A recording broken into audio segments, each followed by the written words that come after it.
Right, morning ish. Ready Morning. when you are. Okay, grand. So yeah, I guess first question, jumping right into it. As a white supervisor supervising a black trainee and thinking about the research that we've been doing together, did you have any concerns before starting your role as a supervisor? Um, so I know I came in to about was it 7, 8 months into the research. My colleague Laura was supervising up till that point, and I'd kind of come in, and um, I suppose I wanted to. Hopefully, I came in clear about sort of my intention, which is a slightly separate issue. But I came in as somebody that's trying to work on their anti-racism practice, that knows it's an imperfectibility project. I'm never going to be perfect at it. It's something I'm constantly working on and learning from. And that was, one of my reasons for kind of wanting to be involved in this research. Um, kind of thinking about my practice in that area, and just, really learning about how I might reproduce things like kind of white fragility, white saviorism, or other forms of kind of white supremacy, and how I talk and kind of think about my work. And so I was kind of wanting feedback on that. And so that was very much kind of on my mind, about how we can create a space where I can be accountable, get feedback, where the feedback is kind of meaningful. And I hope I tried to do that by kind of bringing my humility along, and my sense of humor at times used in kind of an appropriate way. Um,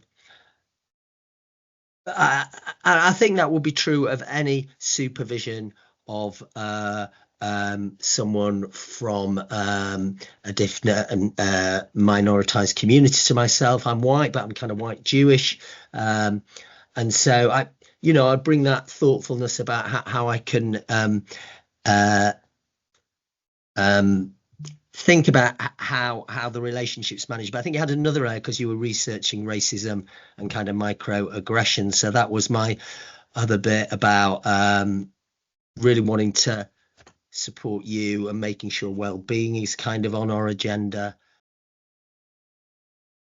So you mentioned briefly before in one of your answers about like accountability or being held to account.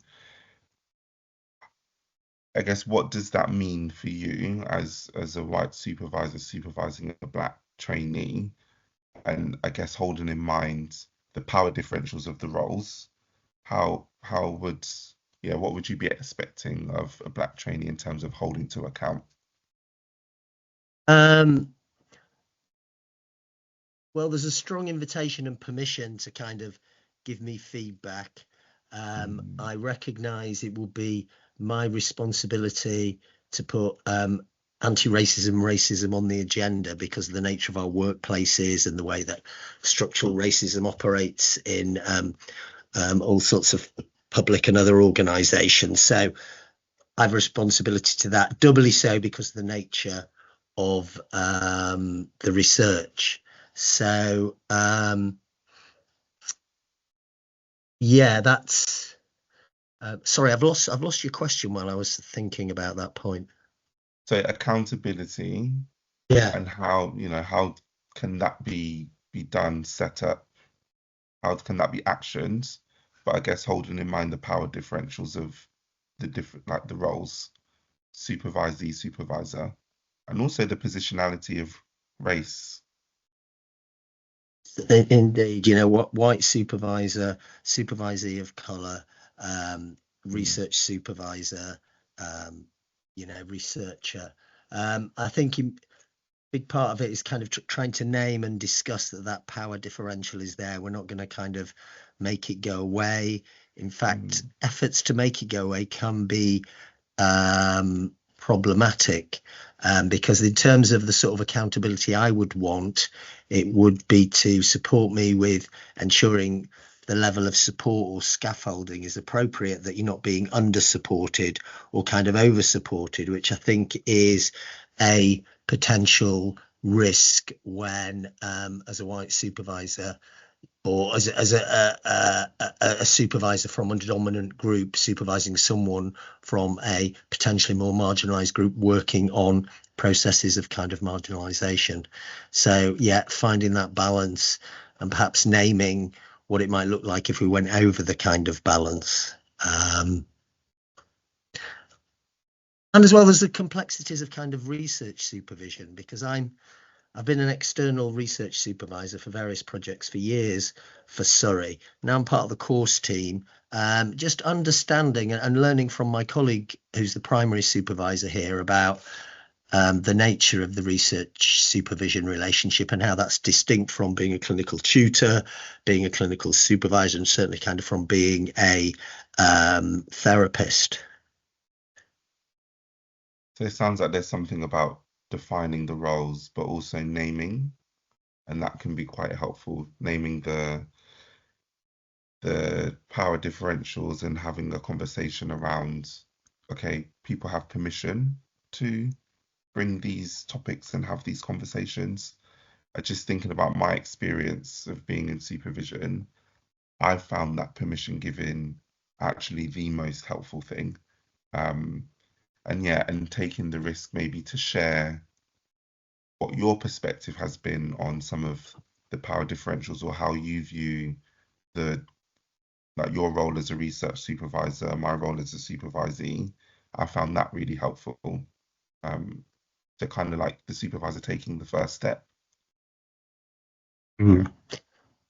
And at the same time, I'm quite aware, and while this shouldn't in any way be a requirement, how proactive you were at naming and talking about some things that I think are challenging to talk about. I think quite recently-ish, you talked about internalized racism and how that might impact on your thinking and your kind of research practice. And I think that's an area where white supervisors can find it quite challenging to kind of raise that. That takes, I think, some confidence in having a discussion about difference and racism and how that kind of operates. Obviously, we all have internalized racism, and we can be transparent about it. But I think what I found was that your openness to go there really kind of helped me. I wouldn't want other people to think, oh, then the responsibility is on you, because I've got to be attuned to it, that it might be part of my role to name that, even to find a way of naming that and to negotiate how that will be managed. But yeah, I think you were very proactive and open to discussing that, which really helped me, actually.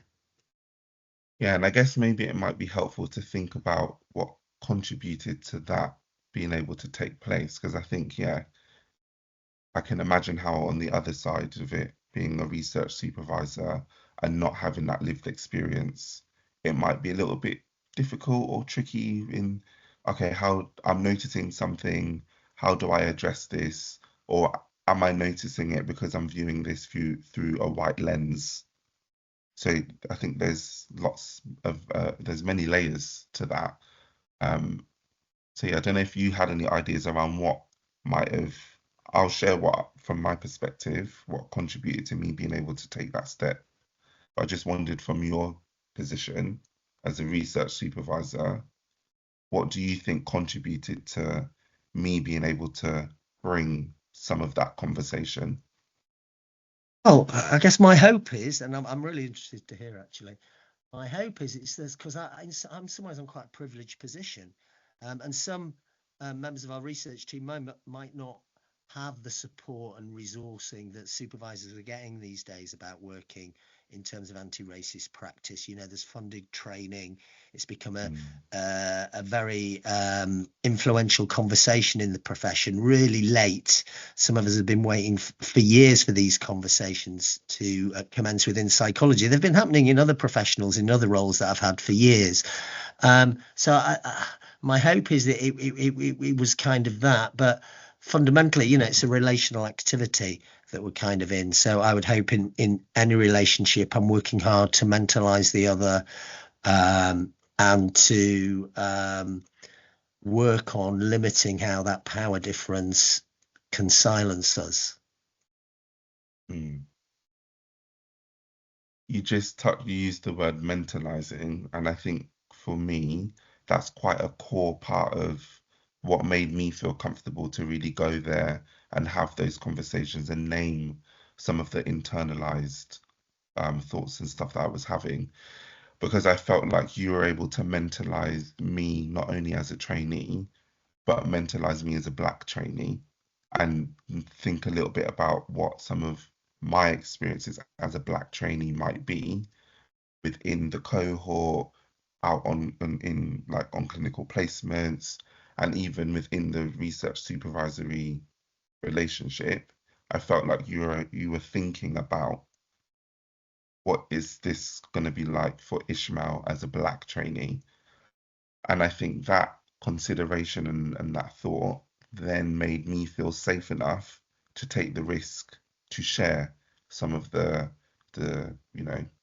what we were saying as internalized racism, but also hearing about how you speak about racism and institutional racism, structural racism. I think you using that language helped me feel safe also in that if I have internalized racism, the problem isn't going to be positioned with me necessarily. So again, I think there's like lots of things that you did to, yeah, make it safe enough for me to then take the risk to share some of the, yeah, my inner thoughts in a very transparent and authentic way.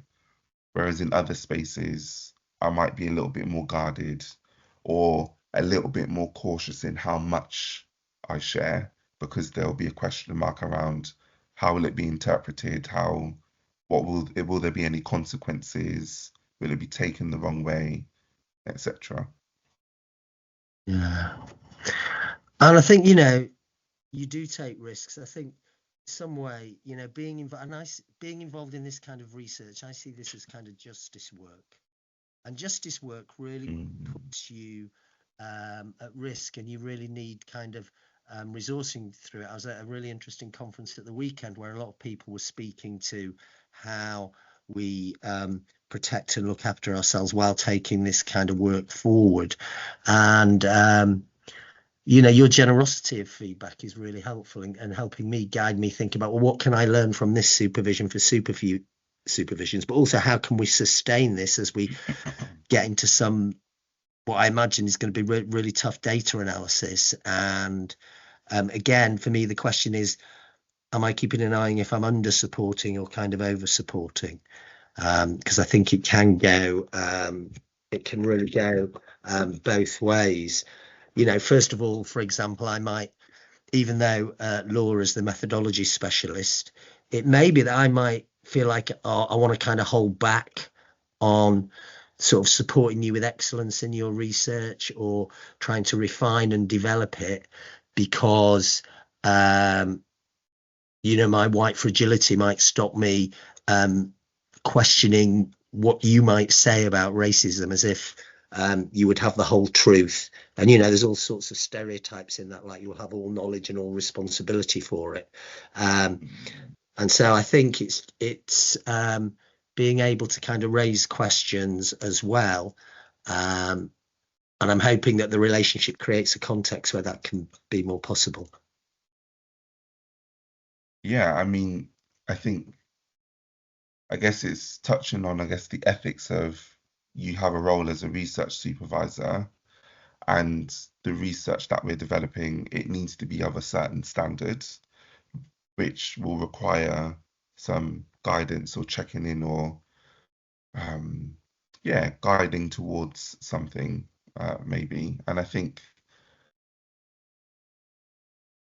yeah, from your perspective, the things that you've mentioned, like some of the white fragility that might get in the way of that process, but also maybe on my side, some of the, I don't know, being sensitive to or being more hooked into the data and the narratives that are being told and it being quite triggering because I would have had some of those experiences myself and how that then gets managed, spoken about, thought about. I think is maybe an extra layer that is going to need to be thought about and managed in our research supervision that might not need to always be managed in other research supervision spaces. I think that's come up in some of the anti-racist supervision training that I've had about, you know, it's a daily experience. If somebody brings racism to supervision, it's not some special kind of, you know, this is woven into the sort of oppressive fabric of some of the hostile environments we live in, and how we acknowledge that knowledge, but at the same time not minimize the potential effects that it's bringing to, you know, kind of you as a person and you as a researcher. Yeah, I think that's a really good point about me speaking about racism or microaggressions in the research. I'm having those lived experiences more than likely daily. And yeah, another Black trainee might really want to have those types of conversations in the research supervision. Another Black trainee might be like, actually, I don't wish to speak about my own lived experiences in that much detail. So I think, yeah, it needs to be judged on an individual basis, I think. But for myself, I found it helpful that at least it's being thought about. Again, that consideration, because it gives me a bit of an insight into where the awareness levels are on the actual lived experience of what Black trainee might be going through. And that, yeah, has created a lot. It's gone a long way for me in creating that sense of safety. I mean, I'm also aware we meet in other contexts. So there was some work going on about men in psychology, and I know we had some discussions there that got into what's the most salient identity when you're kind of training. So, you know, it feels like that's kind of opened up, and we've shared quite a bit about that. And you know,